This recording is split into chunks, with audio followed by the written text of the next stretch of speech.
Charles Blé and Gbagbo, an ally of Ivory Coast ex-President Laurent Gbagbo, said before the International Criminal Court, ICC judges, that he was not responsible for the chaos that erupted after a disputed presidential poll in the West African country, which left 3,000 dead. The Blé and Gbagbo case and Gbagbo case were joined on 11 March 2015. The trial began on 28 January 2016. Goudé, 42, a former youth minister, faces 4 counts including murder, rape, persecution, and other inhumane acts for his role in a bloody standoff that followed. He is denied all the charges. As the leader of the Young Patriots, portrayed by French media as a fanatical group of Gbagbo supporters, Goudé bears responsibility for some of the worst crimes committed during the showdown, prosecutors have said. 5 years now, they have been detained and judged, and yet prosecutors failed to condemn them due to a lack of evidence so far. Also, with time, more evidence is being discovered, speaking louder against what is called pro-Ouattara rebels. Ouattara's forces, backed by France and the United Nations, found in many killings in the Ivory Coast. What if Blé and Gbagbo, the Alliance of Young Patriots, and the ex-president Laurent Gbagbo were victims of a forgery and wrongly portrayed and accused? The Ivorian Patriots in the heart of the post-election crisis of 2010. Created the 26 September 2002 at City Rouge, University residence and Abidjan Cocody Commune, the Alliance of Youth for National Awareness was self-given the mission to fight the France-Afrique network supporting the rebellion Ouattara. Young leaders decide unanimously to conduct bare-hands battle and resistance using the means of democratic expression, such as marching demonstration, the sit-in, the mobilization of press conferences, and the strike to support the institutions of the Republic and President Laurent Gbagbo, elected democratically in October 2000. Their slogan, "Victory with Bare Hands." This organization is composed of 10 leaders from the most well-known political parties of the country. Charles Blé and Gbagbo, president of the political movement named COGEP, was created in 2001, just after his departure from the FESI.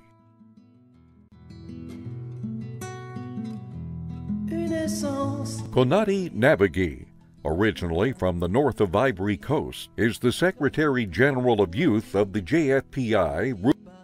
Jean-Yves Debopieux, Secretary General of FESI Student Organization.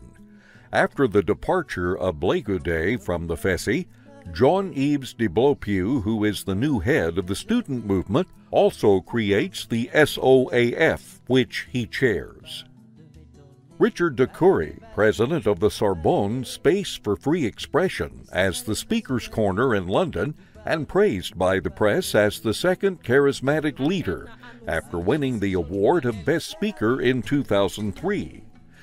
Ahua Stallone presides over the destinies of the Murao movement that later became the Modesi. He is the founder of a non-governmental organization, also the president of the football club FC IVOIRE that he managed to raise in Ivorian Premier League football.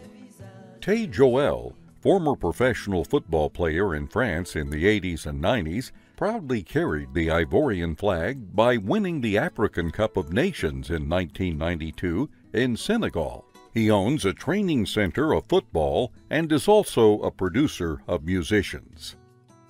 Serge Cassie, internationally known reggae singer, is the one who denounced the dictatorship of the ruling party during the difficult moments of the multi-party system in the early 1990s. He was at that time the sponsor of FESI. He still bears the scars of police brutality because of his support to the students who led the Pacific Flight through marching and awareness public meetings for the improvement of their life and study conditions. Alliance of Young Patriots, led by Charles Blé and Gbagbo, is the most credited and trusted and the most popular organization, having 3/4 of the population as followers. Known for its massive public followers, huge demonstration, at the mythical place of the Republican Square, or Place de la République, located in the town of the Plateau. Here are the pictures of the demonstration showing the strength of the mobilization of the Alliance for Youth for the National Awakening. In January 18, 2003, after the Linus Marcosis agreements, the French expatriate joined the Alliance of the National Youth for the sake of Ivorian institutions and for the peace resolution in the country. As you can see, their different mobilizations and demonstration lifting bare hands to show they are not armed to support President Laurent Gbagbo. This earned him to be the prime target of the French medias that portray him as an anti-French.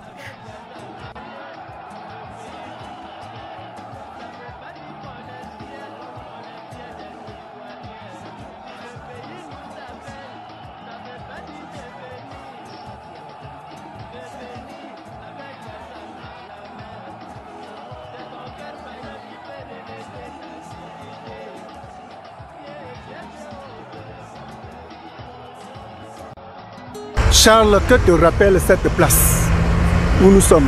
Qu'est-ce que te rappelle? Mais cette place, jusqu'avant 2002, c'était la place de la République. Nous appelons maintenant cette place la place de la résistance. Parce que c'est d'ici que tout est parti. Le 2 octobre 2002, c'est ici que l'Alliance de la jeunesse pour le succès national à l'ancien appel à la résistance au menu face aux armes que brandissaient les rebelles. Toutes les organisations de la société civile, syndicats des médecins, syndicats d'ouvriers. Oui, mais tu pouvais choisir un autre lieu. Pourquoi forcément ce lieu-là que tu as choisi? Mais ça, c'était, je vous dis que c'était la place de la République. Et l'objectif était de défendre les institutions de la République, les lois de la République, la constitution ivoirienne, la démocratie. Donc nous avons choisi, il n'y avait pas de place qui pouvait être mieux que cette place de la République. C'est pourquoi nous avons choisi ici. Donc c'est en sorte un symbole? C'est un symbole. Ici est un symbole, le symbole de la résistance au menu, contrairement à ce qu'on veut faire croire. Charles Blé is fiercely opposed to French policy in the former colonies. This earned him to be the prime target of the French medias that portray him as an anti-French. On Tuesday, November 9, 2004, the French army, heavily armed with war weapons, were opposed face-to-face against the alliance of young patriots at 300 meters away from the residence of President Gbagbo on the south side of the Hotel IVOIRE. During this event, Pacific resistance to the Hands Bare, the young patriots, mobilized to prevent the coup d'etat of France politics, settled for the benefit of Ouattara. These young boys and teenagers did not know that this day was going to turn up as a dark Tuesday of horror for them, because the French army was more than determined to kill on the orders of their superior. The coup d'etat organized by the French government against President Gbagbo has horrified and alerted young patriots that had come out en masse to block the road to the French army, believing that soldiers would not open fire on a crowd composed of children, kids, teenagers, and women. The French army, facing the crowd of young people protesting with bare, unarmed hands, but with the slogan of freedom, and Gbagbo Yoho, which means in patois, greetings to Gbagbo, has blocked the way to stop the French army progress toward President Gbagbo's home. This has obliged the French army with that alternative than retreat to the Hotel Ivoire, which is nearby, waiting for new instructions of their superior. So far, the French tanks are stationed around the Hotel Ivoire. They hold the position since the day before, the manifestors who spent the night on the spot of the hotel pavement, while the cameraman of the hotel TV was filming from the first floor. The crowd is more and more compact. The French army has set barbed wire around them to prevent the demonstrators from approaching. During the midday, the pressure started rising, the young patriots demanding the departure of the French to go back to their camp, because they are convinced that Paris is trying to prepare a coup against President Gbagbo. 2 hours before the shooting, the tension up a notch. The protesters are in the contacts of French tanks. No one among the protesters are seen with weapons. None of them is armed. Despite that, the protesters are more and more excited. The most part of the French military are out of the hotel and now ready to load the crowd. Around 4:15 p.m., the French army starts opening fire with real bullets. These images on the battle floor are filmed by Ivorian television.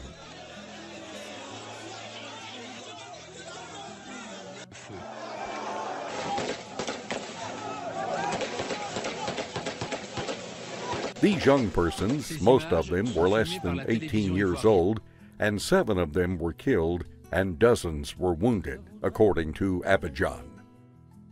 After the killings by the French army and the pro-Ouattara militia, officials of the Alliance of Young Patriots organized a meeting with Blé Goudé, the #1, and Konati Navigui, both heads of the Alliance of Young Patriots, to decide on the next steps to seek for justice by approaching the government, asking them to get in touch with the French consulate, demanding penalty against the French army and pro-Ouattara forces for the massacre perpetrated against Ivorian youth.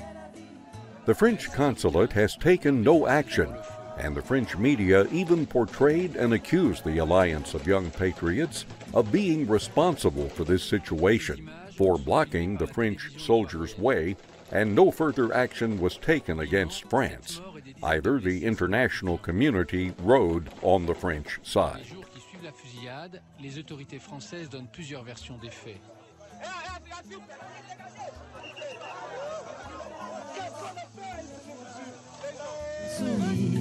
Canal Plus, the French television, confirms the fact that patriots are not armed but are attacked by the French army with war heavy-duty weapons, joining Ouattara forces to massacre innocent young civilians from 2002 till 2010 during bare-hand resistance demonstrations. Même les manifestants isolés sont pris pour cible.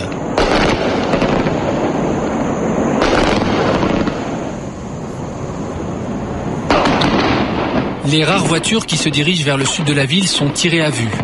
Celle-ci en réchappe. Les 2 suivantes auront moins de chance.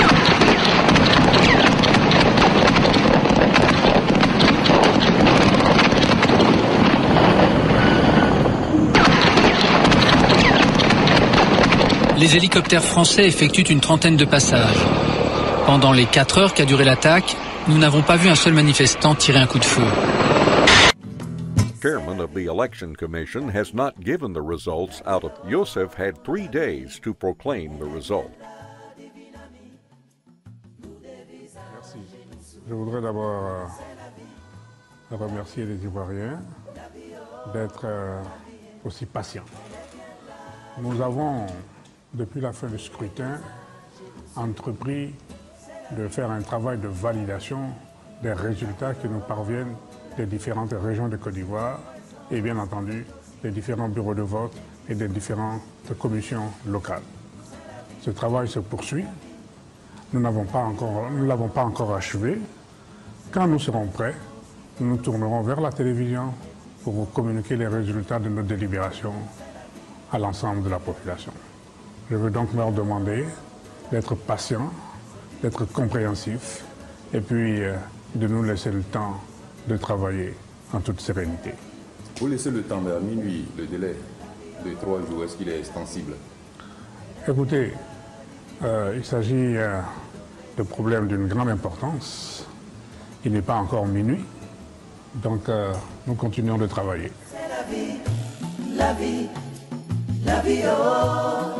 Ouattara, warlord of Alassane Ouattara, is claiming that it is unfair to overwhelm Blé Goudé and the Alliance of Young Patriots who have never owned guns, but are using public meetings and speeches to defend their ideology. Si la grande armée même a accepté de reconnaître le président de la République, ce n'est pas les patriotes qui vont nous inquiéter. Ce n'est pas une armée. Et ils ne font que bavarder. Ms. Simone Gbagbo, the wife of former Ivorian President Laurent Gbagbo, was acquitted in the crime against humanity trial. While prosecutor Ali Yeho had asked for life for the ex-First Lady, the jury voted unanimously to release her. Questioned by counsel for the defense of Gbagbo and Goudé, Matt Wells, representative of Human Rights Watch, says that he never saw the young patriots with weapons, but claimed the Alliance of Youth Patriots were running to save their lives from French army and rebel attacks. This has demonstrated that Human Rights Watch is not trustworthy and credible for the simple reason that it changes from version to version compared to their report on the crisis in Liberia and Ivory Coast. De votre interrogatoire principal et des interrogatoires par les parties non appelantes, que votre organisation et les chercheurs de votre organisation font les recherches d'une manière objective. Vous avez dit, dans le transcript français du 17 mai 2016, à la page 9, Human Rights Watch travaille toujours en toute impartialité. Notre maître mot est l'objectivité. C'est cela? Yes.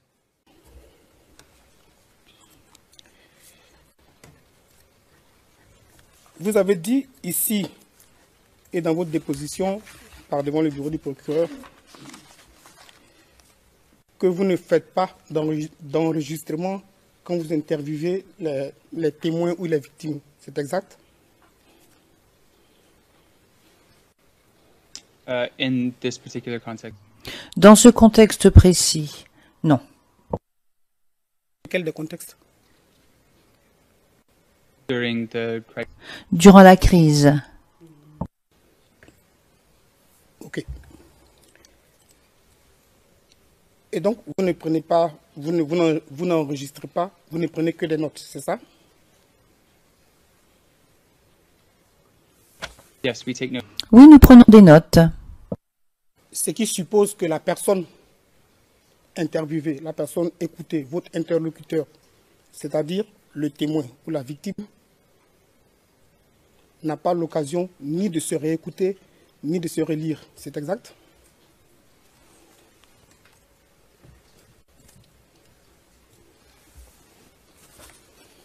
That's correct, yes. Oui, c'est exact, oui. Lanny Davis, special counselor to Clinton, says Gbagbo followers were attacked by Alassane militia. Despite the attack, Gbagbo keeps seeking mediation peace talks to avoid bloodshed. Gbagbo had evidence of massive fraud and gunpoint intimidation from the Alassane's camp during the election.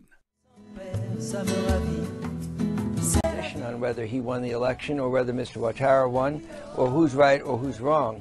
I've been retained to try to resolve this crisis peacefully through dialogue and through mediation. And Mr. Gbagbo did call for mediation and a renunciation of all violence, invited Mr. Ouattara to come to the table for dialogue, which was my advice. And the Supreme Court of the Ivory Coast, which is the ultimate arbiter, just as the United States has a Supreme Court and France has a Supreme Court, looked at the evidence of massive fraud in the North, counted the votes, and found Mr. Gbagbo the winner. I do know is that the United Nations declared Mr. Ouattara the winner without reading that Supreme Court decision. And I'm not here to defend Mr. Gbagbo. I am here to say that we need to avoid bloodshed. And the way to do that is to get both of them on CNN. I don't know why Mr. Ouattara didn't respond to the interview. I would urge Mr. Gbagbo. Neither did Mr. Gbagbo. I would urge Mr. Gbagbo to do the same. We invited him several times. But here's what he did do. The other night he said, I want no more violence. I want to talk to Mr. Ouattara. I want to bring in a mediator like Mr. Mbeki, and maybe there'll be a peaceful way for there to be a decision here, not violence. And that's the only position I have, not to defend Mr. Gbagbo, but to seek a peaceful, negotiated solution. Let me ask you this, and I take the UN very seriously. I'm a big supporter of the UN.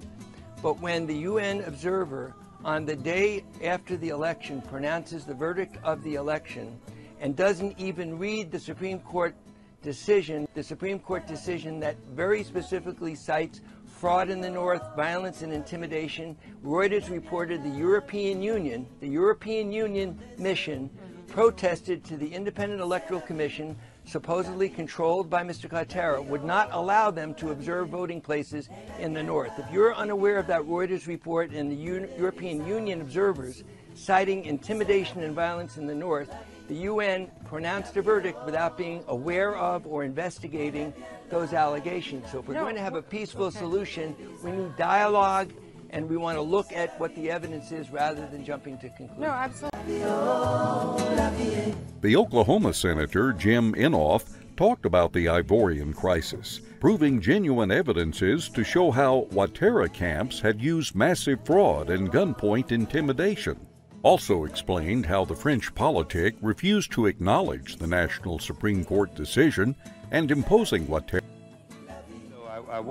I kind of sat through what happened in 2002 when there was a real effort primarily by one individual, his name is Alassane Ouattara, from the northern part of Cote d'Ivoire, charging against him.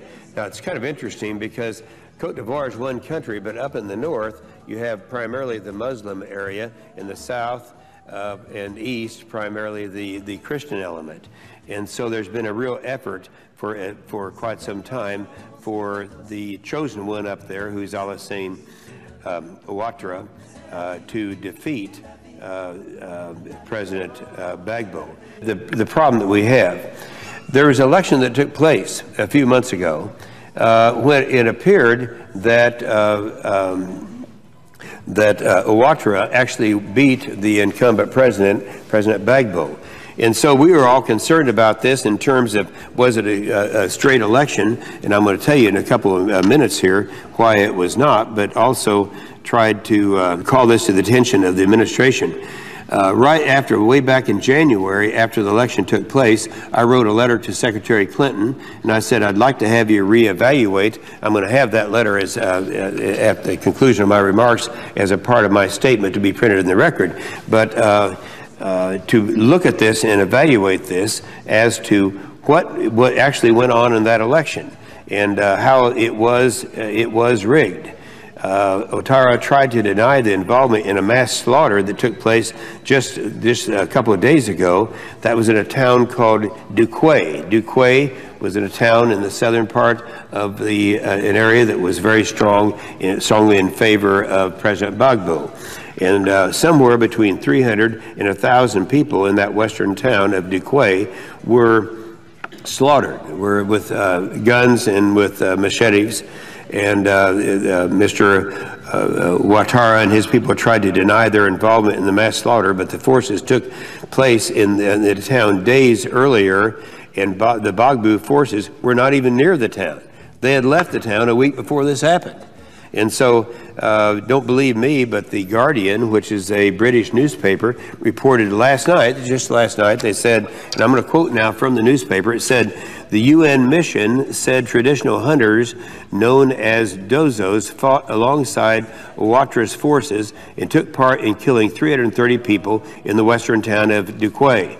The International Committee for the Red Cross said at least 800 people were killed in the violence, and I'm still quoting from the newspaper, last week.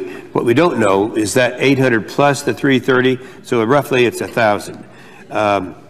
Guillaume Heifa, who's the deputy head of the Human Rights Division of the United Nations mission in Ivory Coast, blamed 220 of the deaths on the pro-Ouattara forces.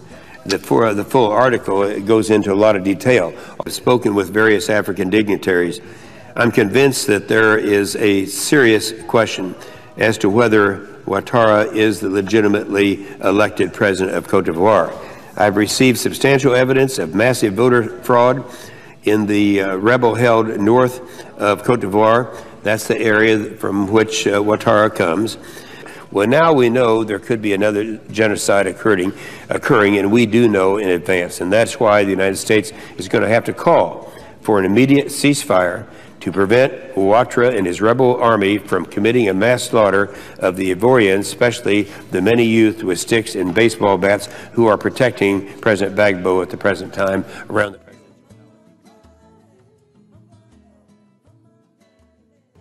Je demande que les gens viennent et qu'on revisite ces élections. Donc vous accusez vos adversaires d'être à l'origine d'exactions lors du deuxième tour. Je me demande pourquoi des gens qui prétendent avoir gagné comme moi. And his minister, Charles Goudé, appear as co-author in the indirect action in the crime against the humanity.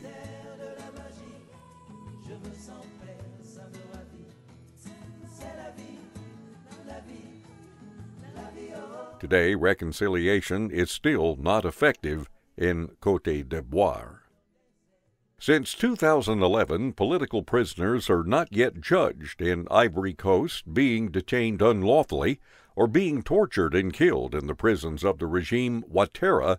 The images that will follow is being taken place in Abidjan under the regime of Ouattara.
I really need a good place to learn about Africa.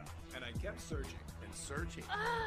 There are so many choices. It's really hard to find one that has all the things on my list. But I finally did it. Yes, yes, yes. Thank you. If you are looking for one as well, look no further. Here's a really good one. Just use mine. Use mine. I'm very satisfied. Definitely recommend. Problem gone. Ladies and gentlemen, welcome to the most popular Ivorian African TV channel, London. Yes, yes. Thank you. If you are looking for one as well, look no further. Here's a really good one. Just use mine. Use mine. I'm very satisfied. Definitely recommend. Problem gone. Ladies and gentlemen, welcome to the most popular Ivorian African TV channel, London, IVOIRE TV. Today, reconciliation is still not effective in Côte d'Ivoire.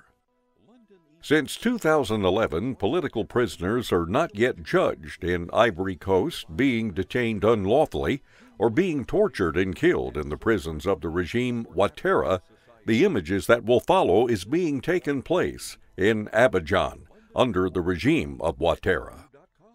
During our next editions on London IVOIRE TV, we will be talking about the trial that is taking place.